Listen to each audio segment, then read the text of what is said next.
আসসালামু আলাইকুম, সবাই কেমন আছেন? আশা করি ভালো আছেন। আলহামদুলিল্লাহ আমরা অনেক ভালো আছি। এই যে আজকে একটা ছাদের কাজ করা হয়েছে। সম্পূর্ণ আমরা ছাদের উপরে 1.5 ইঞ্চি পাইপ দিয়ে কাজ করেছি। তো আমরা এই যে কাজটা করছি, এই যে আমাদের ছাদের উপরে আমরা লাইনটা যেভাবে টানছি, এই যে ছাদের মধ্যে রিলিং ছিল, এই রিলিংয়ের উপর দিয়ে আমরা ক্যালাম করে পাইপটাকে টানছি, যাতে করে পাইপটা সাপোর্ট পায়। ছাদের উপর দিয়ে যদি একটা ইটের উপর আমরা বসাই দিতাম, ইটের উপরে বসাই দিলে হয়তো ওই যে পাইপ অনেক সময় বাঁকা হয়ে যায়, ইট সরে গেলে পাইপের উপর ছোটো পোলাপাইনে পাড়া দিলে পাইপগুলো ভেঙে যায়। তার কারণে আমরা এই যে এখানে সম্পূর্ণ এই যে ক্লাম করে রিলিংয়ের সাথে অ্যাডজাস্ট করে দিছি।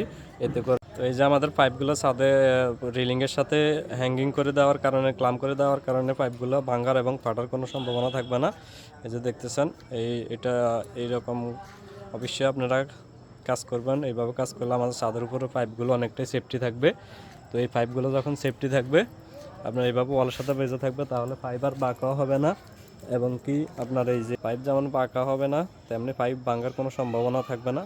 তো অবশ্যই আপনারা কাজ করার ক্ষেত্রে যথেষ্ট পরিমাণ চেষ্টা করবেন, যাতে রিলিং, ছাদে যদি রিলিং থাকে, রিলিংয়ের সাথে পাইপ হওয়ার জন্য।